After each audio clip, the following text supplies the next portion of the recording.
बच्चों, आज हम लोग पढ़ेंगे नौरंगिया, जो क्लास 10 के चैप्टर नंबर 6 नौरंगिया कविता कैलाश गौतम द्वारा रचित है।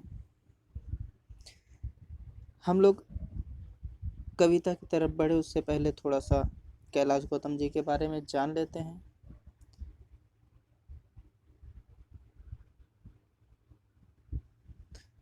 हैं। कैलाश गौतम जी के बारे में। कैलाश गौतम जी का जन्म 8 जनवरी 1944 ईस्वी वाराणसी के चंदौली में हुआ था।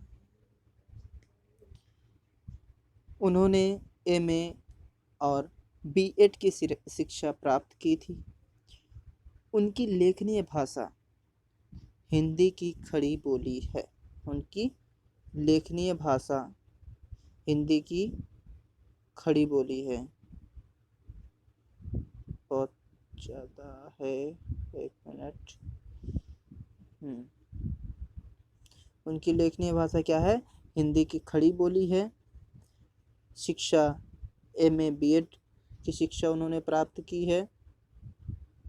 कविता शैली क्या है? देखो, ये मुख्य चीज़ें, बहुत ही खास चीज़ें। एक तो हमें भाषा बहुत ही खास चीज़ है, हमें याद रखना पड़ता है। शॉर्ट क्वेश्चन एमसीक्यू क्वेश्चन में हमेशा आ जाता है कि इस नौरंगिया नामक जो कविता है उसे कैलाश गौतम जी ने किस भाषा में लिखा है, तो हमें बता देना है हिंदी की खड़ी बोली में लिखा है।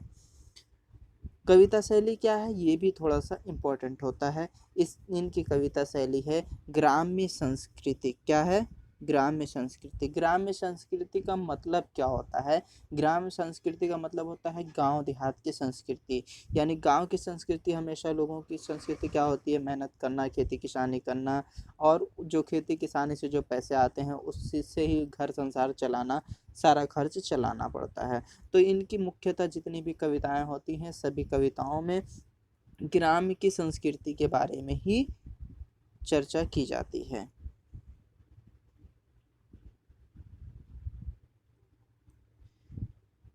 और देख लेते हैं इनकी जो रचनाएं हैं, इनकी कुछ प्रमुख रचनाएं हैं। जैसे उनकी पहली रचना है जोड़ा ताल, 3/4 अंश, सिर पर आग आदि रचनाएं हैं जो कुछ प्रमुख हैं। कैलाश गौतम जी का मृत्यु 9 दिसंबर 2006 में हुआ था। कैलाश मृत्यु कब हुआ था?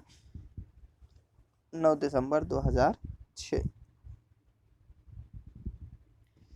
हम लोग कविता में आगे बढ़े इससे पहले हम लोग कुछ जान लेते हैं। जब भी हम कोई भी कविता या भी कोई भी कहानी पढ़ें तो पहले ही हमने आप लोगों को बताया है, समझाया है कि पहले शीर्षक पर हमें ध्यान देना होगा। क्या करना होगा? शीर्षक पर ध्यान देना होगा। अगर हमारा शीर्षक हमारे समझ से बाहर है, शीर्षक किसको बोलते हैं पहले ये बता दे। जिनको पता है कोई बात नहीं, जिनको नहीं पता वो जान लें। शीर्षक कहते हैं किसी पाठ, किसी कविता के टाइटल को कहते हैं शीर्षक। यहाँ कंफ्यूज नहीं होना है, ठीक है? अपनी बुद्धि से कार्य करना है। तो शीर्षक को जान लेना है। यहाँ पर शीर्षक क्या है? नौरंगिया है। शीर्षक क्या है? नौरंगिया है। नौरंगिया जैसे है तो हमको नौरंगिया शब्द से क्या पता चलता है? नौरंगिया शब्द से ऐसे ही पता चलता है कि ये किसी महिला का नाम है। किसी महिला का नाम है, किसी महिला के बारे में इसमें उल्लेख किया गया। हाँ, इससे हमें पूरे चैप्टर में बहुत सारी चीज़ें क्लियर हो जाती है कि किसी महिला का उल्लेख किया गया। महिला का उल्लेख किया गया यानी उसकी चारित्रिक विशेषताओं के बारे में बताया गया होगा, और इसीलिए हम लोग शीर्षक को समझ चुके हैं। नौरंगिया यानी किसी एक महिला, किसी एक स्त्री की चारित्रिक विशेषताओं के बारे में बताया गया है। हम लोग चैप्टर को आगे पढ़ें, लाइन पढ़ें, उसकी पंक्तियों को समझें। उससे पहले हम कुछ आप लोगों को बता दें कि ये पाठ, प्रस्तुत पाठ में कुछ हमें संदेश जो दिया है उसमें बताया गया है ग्रामीण जीवन। यानी ग्रामीण जीवन सभी को पता है, गांव देहात के जीवन से सभी जो है अलौकिक हैं, सभी को पता है, सभी को ज्ञान है उसके बारे में कि गांव में लोग खेती किसानी करते हैं, मेहनत और परिश्रम करते हैं, मजदूरी करते हैं, तभी उनका पेट भर पाता है। बहुत मेहनत करते हैं। उसी प्रकार से उसी गांव एक गांव की रहने वाली नारी नौरंगिया रहती है, जिसका अंतिम सहारा उसका पति रहता है, लेकिन उसका पति भी जो है उसका सहारा नहीं बनता, वो निखट्टू निकम्मा हुआ करता है, कामचोर रहता है। फिर भी नौरंगिया अपने हार नहीं मानती और अपने परिश्रम अपने मेहनत से अपने घर संसार को भी चलाती है और हमेशा अपनी खेती किसानी को भी बहुत ही ज़्यादा महत्व देती है, उसमें भी हमेशा परिश्रम और मेहनत करती रहती है।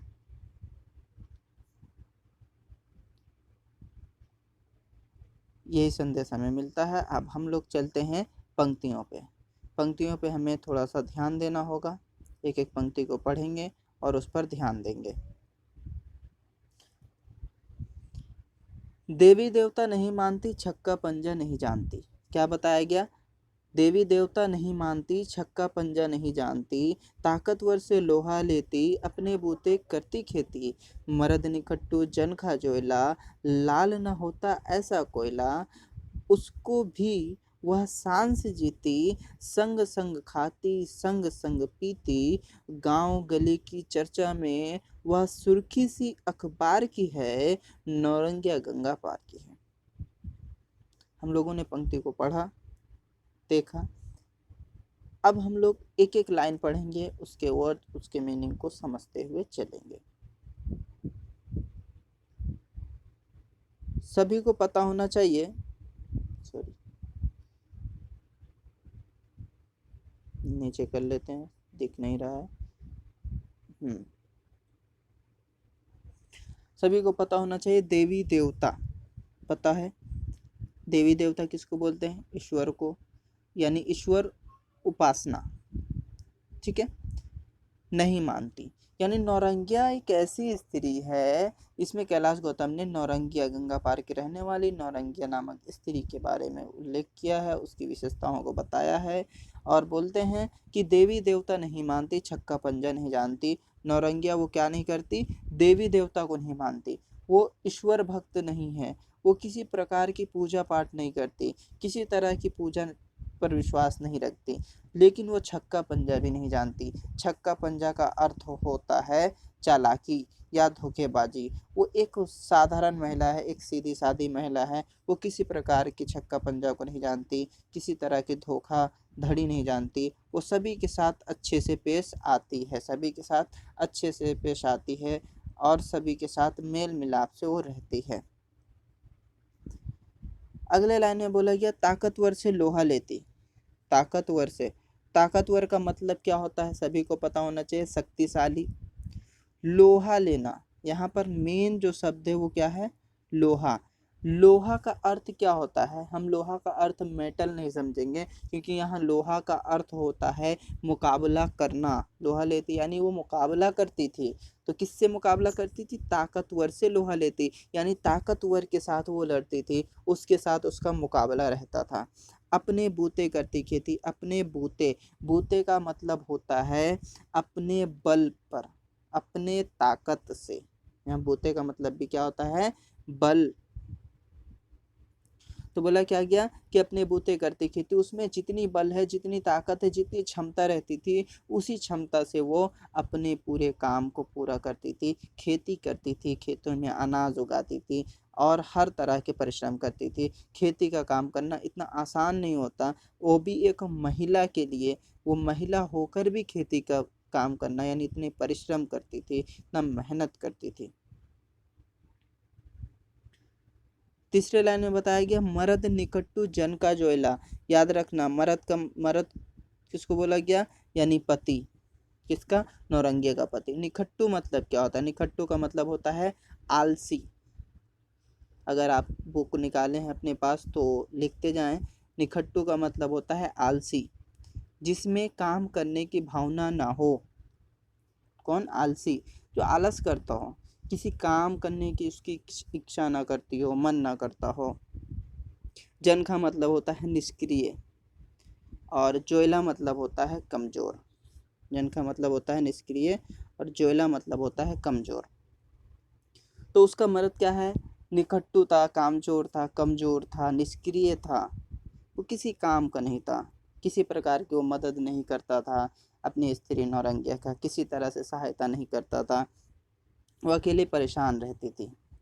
तो यहाँ पर कवि ने उसके पति को बताया है कि वो इस प्रकार का कोयला है, लाल न होता ऐसा कोयला। अगले लाइन में बोला गया लाल न होता ऐसा कोयला, यानी उसको बताया वो इस प्रकार का कोयला है कि जो कोयला पर अग्नि की कोई भी ताकत काम ना करे, जिस पर अग्नि की कोई भी ताकत काम ना करे।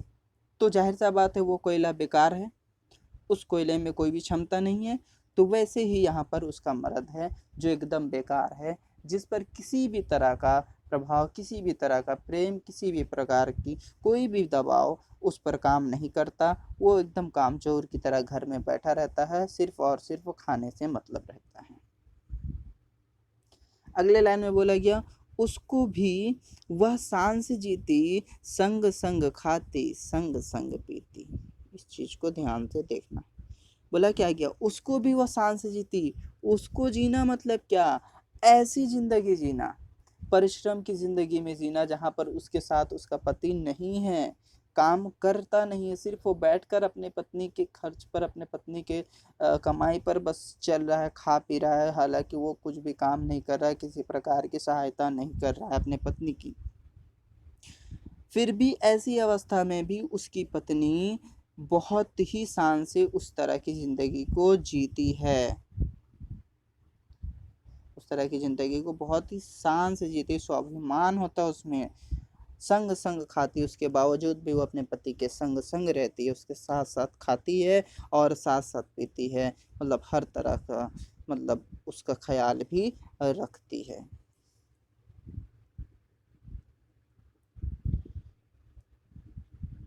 अगले लाइन में बोला गया गांव गली की चर्चा में वह सुर्खी सी अखबार की है। कहाँ की चर्चा में, गांव गली की। अब नौरंगिया इतनी अच्छी चारित्रिक विशेषताएं हैं उनकी, तो जाहिर सा बात है गांव की जितने भी महिलाएं, जितने भी पुरुष थे, सारे उनके चारित्रिक विशेषताओं को देखते हुए बहुत ज़्यादा खुश और प्रसन्न थे और उसकी ओर आकर्षित भी थे। तो क्या है कि गली गली में, गांव की जितनी भी गलियां हैं, हर एक घर में, हर एक जगह पर सभी के मुंह में बस सिर्फ एक ही चर्चा रहती थी, वो नौरंगिया की। किसी को कोई एग्जाम्पल देना है, किसी को किसी बात का समझाता, तो पहले एग्जाम्पल देता था नौरंगिया का। बोला क्या क्या, सुर्खी सी अखबार की थी, अखबार की है क्या, सुर्खी सी अखबार की है।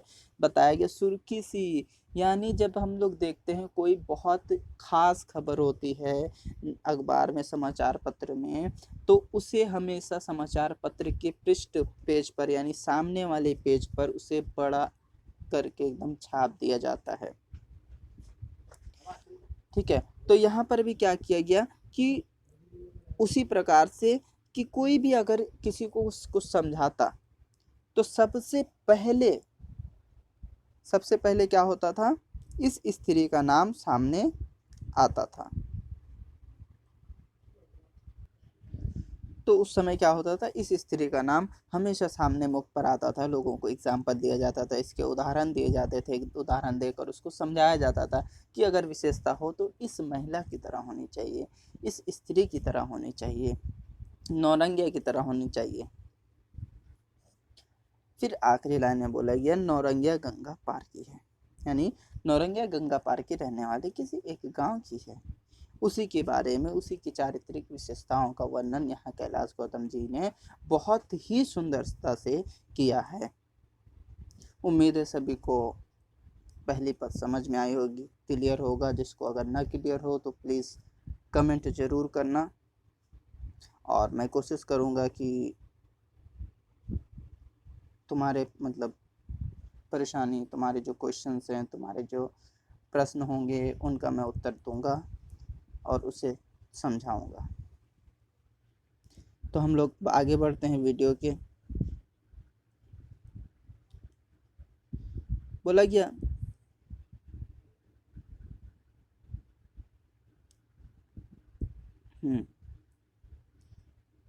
क्या बोला गया, कसीदे हैं भरी जवानी, शीशे के साँचे में पानी। कसीदे हैं भरी जवानी, शीशे के साँचे में पानी, सिरन पहने हुए अमोले, सिरन पहने हुए अमोले। काला भौरा मुंह पर डोले। सौ सौ पानी रंग धुले हैं, कहने को कुछ होठ खुले हैं। अद्भुत है ईश्वर की रचना, सबसे बड़ी चुनौती बचना। जैसे नियत लेखपाल की, वैसी ठेकेदार की है, नौरंगिया गंगा पार की है। अब हमें यहाँ पर लाइंस पढ़ने हैं, समझना है क्या बताया जाता है। यहाँ पर थोड़ा सा नीचे कर लेते हैं। हाँ ठीक है। तो बोला गया कसी देह। कसी देह का मतलब क्या होता है? कसी का मतलब होता है भरी। कसी का मतलब क्या होता है?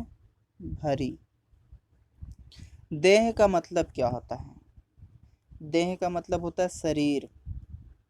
देह का मतलब क्या होता है? शरीर।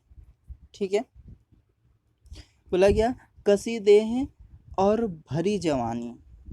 भरी जवानी मतलब होता है युवा अवस्था। भरी जवानी मतलब क्या होता है? युवा अवस्था। तो युवा अवस्था में क्या होता है कि दहलीज पर कदम रखना, यानी लोग जब युवा अवस्था कब होता है? जब 20 के बाद 18, 20, 22, 21 इस अवस्था में रहते हैं जो लोग, तो उसको बोलते हैं युवा अवस्था। यानी 18 के बाद के अवस्था जो होते हैं युवा अवस्था हो जाते हैं। तो बोले युवा अवस्था में वो रहती है नौरंगिया। ठीक है। और उस समय उसका शरीर बहुत ही भरा हुआ, यानी बहुत ही खूबसूरत लगता है, बहुत ही अच्छी बनावट होती है उसके शरीर की, मतलब सेहतमंद होती है, हर तरह की खूबियाँ उसमें दिखती है, बहुत ही रूपवती होती है। उसके रूप का उल्लेख यहाँ पर कवि कैलाश गौतम जी करते हैं। बोलते हैं उसका रूप इस तरह सा है, उसकी युवा अवस्था इस तरह से है कि मालूम पड़ता है शीशे शीशे के साँचे में पानी। ऐसा लगता है शीशा बोला गया यहाँ पर के साँचे में पानी। साँचा मतलब किसी एक शीशे के साँचा बनाया जाए, और उस साँचा के जरिए किसी चीज़ को अगर बनाया जाए, मानो कि एक पानी पानी एकदम नाजुक होता है ना, जैसे शीशा अगर फूटता है तो पानी बह जाता है, तो ऐसे यहाँ पर बताया गया कि शीशा शीशा में मानो पानी भरा हुआ हो। इतनी चमकीली और इतनी कोमल, इतनी शुद्ध, इतनी ज़्यादा विशेषताएं हैं उसकी कि जो है कवि कैलाश गौतम जी ने उन्हें समझाया, बताया कि मानो वो क्या है, उसके शरीर ऐसा है, उसकी युवावस्था ऐसी है, मानो वो शीशे के साँचे में भरा हुआ पानी है, ठीक उसी प्रकार से दिखाई पड़ती है। समझ में आया ये चीज?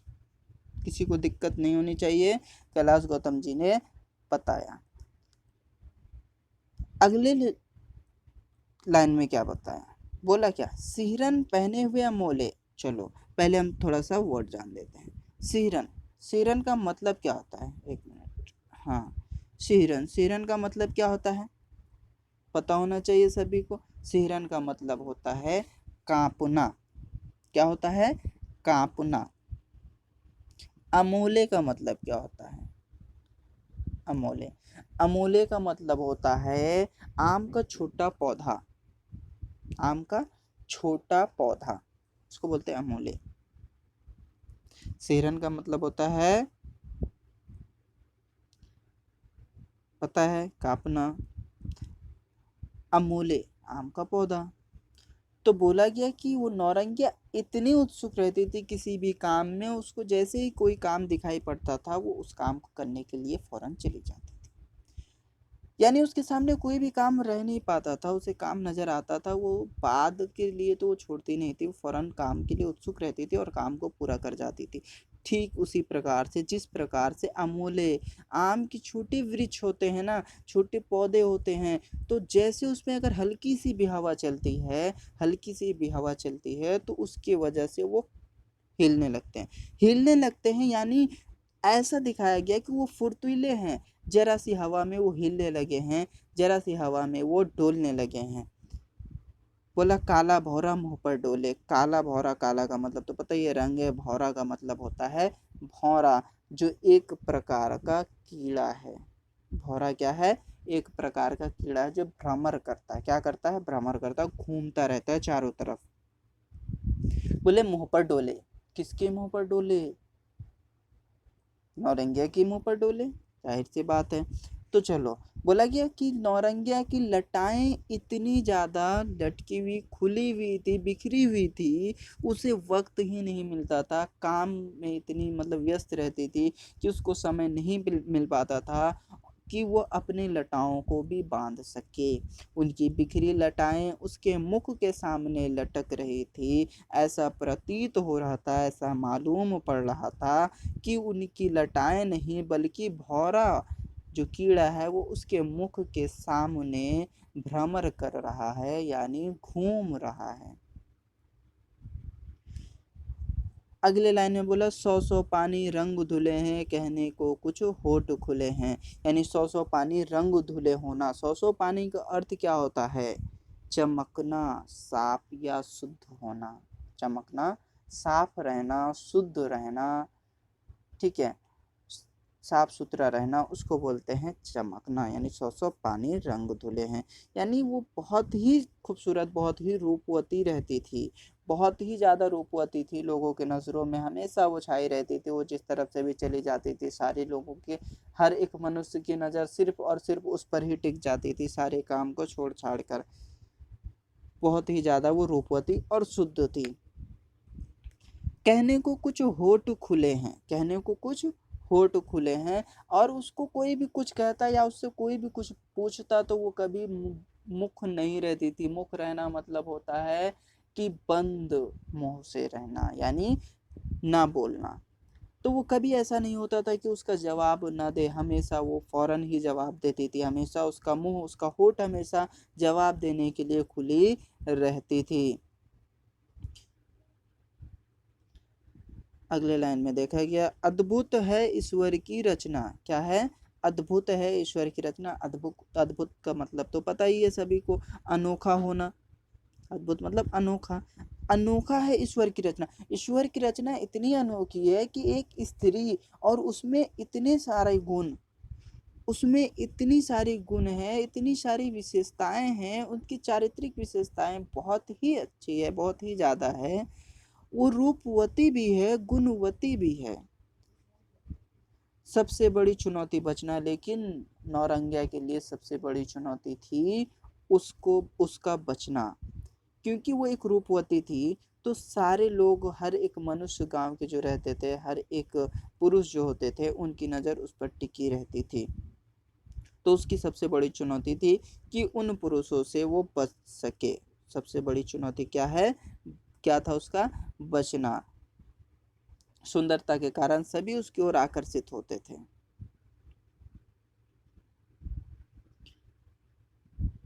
अगला लाइन बोला, जैसे नियत लेखपाल की वैसे ठेकेदार की है। जैसे नियत किसकी? लेखपाल की। जो लेखपाल कौन हुआ करते हैं पता है? खेती के कार्यों के लिए लेखपाल हुआ करते, जो लेखपाल जो है देखते थे खेत के बारे में, खेती के जो है कागज वगैरह हर एक चीज के बारे में जान छानबीन करना लेखपाल ही करते हैं। तो बोले लेखपाल के वहाँ कभी उसको जाना पड़ता था, खेती के कार्यों के कारण, खेतों के काम के कारण कोई भी परेशानी आती थी तो नौरंगिया को लेखपाल के यहाँ जाना पड़ता था। तो लेखपाल की भी नीयत वैसे ही थी, वो हमेशा नौरंगिया को बार बार मतलब शोषण करता था, उस पर अत्याचार करता था, ताकि उसका मतलब काम पूरा नहीं करता था जल्दी, उसे बार बार दौड़ाता रहता था। इसी प्रकार से वो शोषण करता रहता था उस पर। वो एक गरीब महिला कुछ अपने पेट के लिए वो सब सहन करती रहती थी, बार बार आती, बार बार जाती थी। वैसे ठेकेदार भी उसी तरह से थे, मजदूरी करने वाले लोगों पर वो भी अत्याचार करते थे। नौरंगिया गंगा पार की थी, और नौरंगिया क्या थी? गंगा पार की रहने वाली एक स्त्री थी। सभी को ये भी पद उम्मीद है कि अच्छे तरीके से समझ में आ गया होगा। हम लोग अगले पद पर चलते हैं।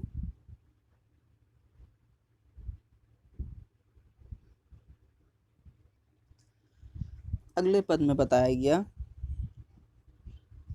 जब देखो तब जांगर पीटे, हार न माने काम घसीटे।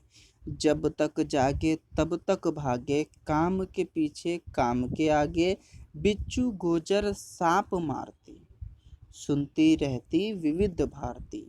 बिल्कुल है लाठी सी सीधी, चेहरा भोला, भोला चेहरा बोली मीठी, सॉरी, भोला चेहरा बोली मीठी, आंखों में जीवन के सपने, तैयारी त्योहार की है, नौरंगिया गंगा पार की है।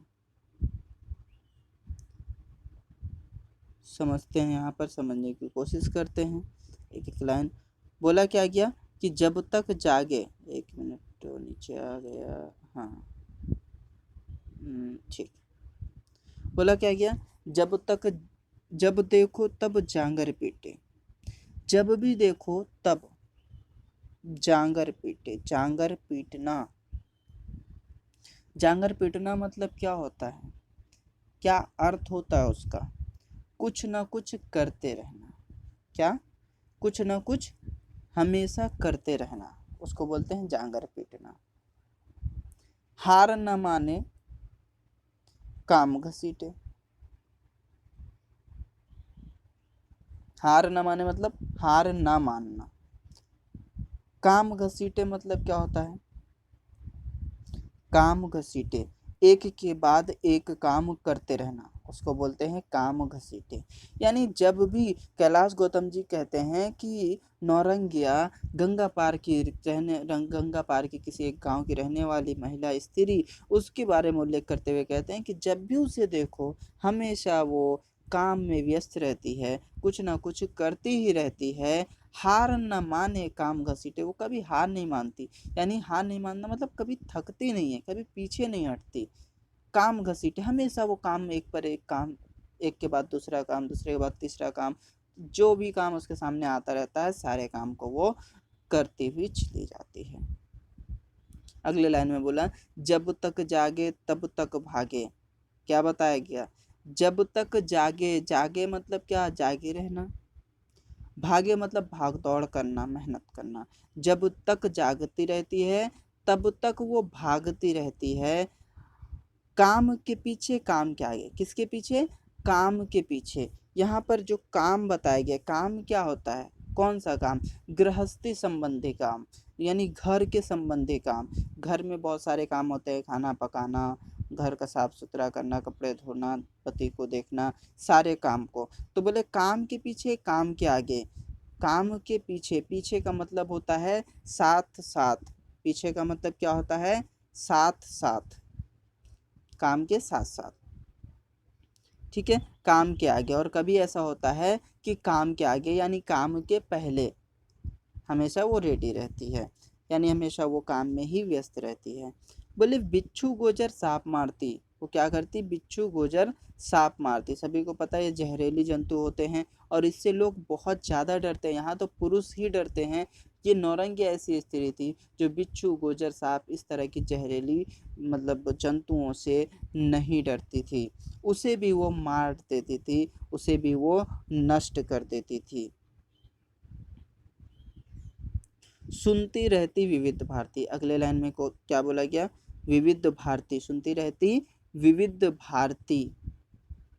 विविध भारती क्या है, रेडियो का एक स्टेशन होता है, स्टेशन है रेडियो स्टेशन, जिसको बोलते हैं विविध भारती, ठीक है, तो यहाँ पर इसको ध्यान में देना है, विविध भारती क्या है, एक रेडियो स्टेशन है, क्या है, एक रेडियो स्टेशन है, ठीक है, यहाँ पर ध्यान दे देना है।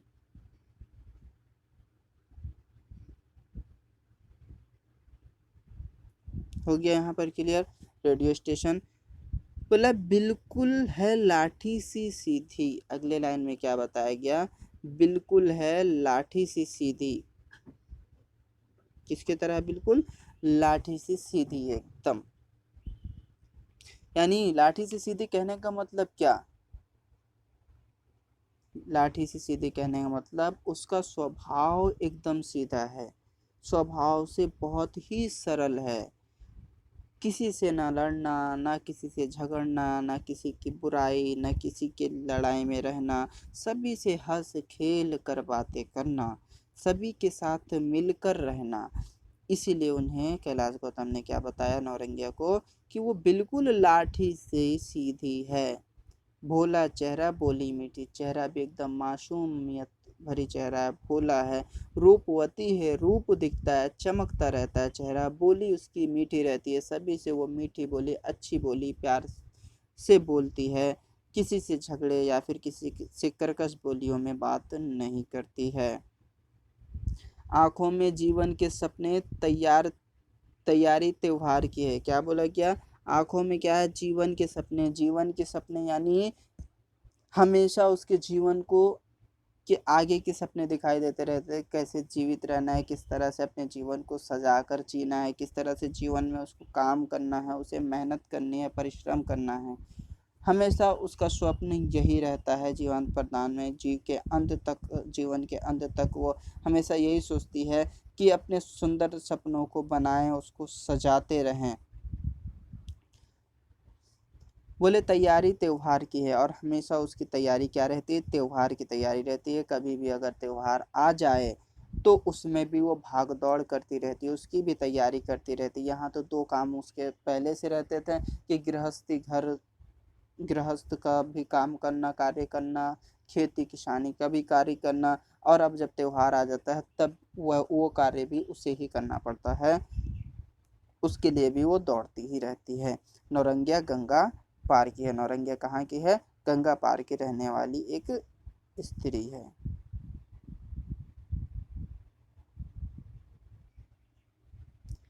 उम्मीद है ये भी पद सभी को क्लियर होगा। बच्चों कोई भी दिक्कत हो फिर से यही बोल देता हूँ, कमेंट में आप लोग कमेंट ज़रूर करना और हम आपकी परेशानियों को दूर करने की कोशिश करेंगे। आखिरी पद में कैलाश गौतम जी क्या बताते हैं हमें देखना है। बोला गया, ढहती भीत पुरानी छाजन, पक्की फसल जो तो खड़े महाजन, गिरवी गहना छुड़ा न पाती, मन मसोस फिर रह जाती, कब तक आखिर कितना जूझे, कौन बताए किससे पूछे, जाने क्या क्या टूटा फूटा, लेकिन हंसना कभी न छूटा, पैरों में मंगनी की चप्पल, साड़ी नहीं उधार की है, नौरंगिया गंगा पार की है।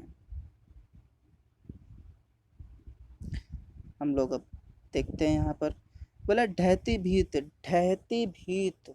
सबसे पहले चीज़ तो आप लोगों को पता होनी चाहिए, ढहती का मतलब क्या होता है, गिरती हुई। क्या होता है, गिरती हुई। भीत का मतलब होता है दीवार। पुरानी का मतलब होता है टूटा फूटा। छाजन का मतलब होता है, छाजन का मतलब होता है छत। पकी फसल तो खड़े महाजन, और जब फसल पक जाते हैं, गेहूँ धान पक जाते हैं, काटने के टाइम आ जाते हैं, तो महाजन खड़े हो जाते हैं, है ना। महाजन जो साहूकार होते थे, जो सेठ होते हैं, वो आकर सामने खड़े हो जाते हैं। तो बोला क्या, ढहती भीत पुरानी छाजन, ये गांव की बारे में बताया गया। तो गांव में अक्सर जो है कच्चे मकान हुआ करते हैं, ठीक है, कच्चे मकान हुआ करते थे, और वो उनकी जो छतें होती है वो लकड़ी से बनी होती है, बांस से बनी होती है, सारे मिलाकर बने होते हैं, लेकिन बारिश की वजह से वो भी सड़ जाते हैं। जब ज़्यादा दिन हो जाता है उसको नहीं बनाया जाता तो वो भी सड़ जाते हैं और गिरने लगते हैं। तो ये नौरंगिया की भी घर के यही अवस्था था। उसकी जो है दीवार जो थी वो और छत जो था वो सड़ गया था, सड़ चुका था, और उसके पास इतने पैसे नहीं थे कि वो उसे बना सके, और जो भी पैसे आते थे वो सारे महाजन को दे दिया जाता था। उसका उधार जिसका भी रहता था सभी को चुका देते थे, लेकिन वो घर को फिर से बनवा नहीं पाती थी। बारिश होता था तो उसी घर में भी उसका कोई ठिकाना नहीं रहता था, वो किसी जगह पर शांति से रह नहीं पाती थी। उसकी दीवार, उसके छत टूट टूट कर गिरने लगते थे, और जब फसल पक जाती थी उसका उम्मीद जागता था कि अब हम इस फसल को भी बेच कर, इस फसल को काट कर हम अपने घर को बना लेंगे, अपने गृहस्थ को संभाल लेंगे। लेकिन फिर भी वहाँ पर भी महाजन आकर खड़े हो जाते थे और वो कुछ भी कर नहीं पाती थी, उसके उधारी को ही वापस करके उसका सारा धन खत्म हो जाता था। अगले लाइन में बोला गया है कि गिरवी गहना छुड़ा ना पाती, मन मसोस फिर रह जाती। यानी वो क्या करती है, अपने खर्च को चलाने के लिए उसके पास जितने भी गहने थे सारे गहने को नौरंगिया क्या की थी, गिरवी रख दी थी। गिरवी रख कर कुछ पैसे ले ली थी और पैसे लेकर उस पैसे से ही अपना संसार चलाती थी।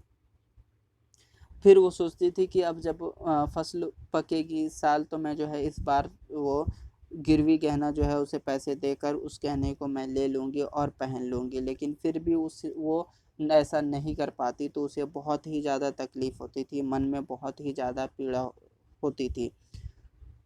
क्योंकि वो एक स्त्री है और स्त्री का शौक होता है कि गहनों को पहनना, लेकिन वो किसी भी गहने को पहन नहीं पाती गरीबी के कारण, क्योंकि उसके पास गहना होते हुए भी वो गिरवी रख देती है और उसे दोबारा वो छुड़ा नहीं पाती। इसी दुख के कारण वो बहुत ज़्यादा परेशान रहती। बोले कब तक आखिर कितना जूझे, क्या बताया गया, कब तक आखिर कितना जूझे। जूझना, जूझना किसको बोला गया है, उसी में व्यस्त रहना, परिश्रम करना, विपत्तियों से लड़ते रहना को बोलते हैं जूझना। तो कब तक वो जूझते रहे, वो भी बोलती है आखिर वो कब तक उसमें जूझे नौरंगिया, कब तक उस विपत्तियों का सामना करती रहे, परेशानियों का सामना करती रहे। कौन बताए आखिर, किससे वो पूछे, किससे वो पूछे, या आखिर उसे कौन बताए कि कब वो जो है उस परेशानी, उस कठिनाई से दूर हो पाए, कब वो उसका जो है समय अच्छा आए, कब वो गृहस्थ मकान बना सके, कब वो सही से खाना खा सके, कब वो अपने गिरवी गहने को छुड़ा सके।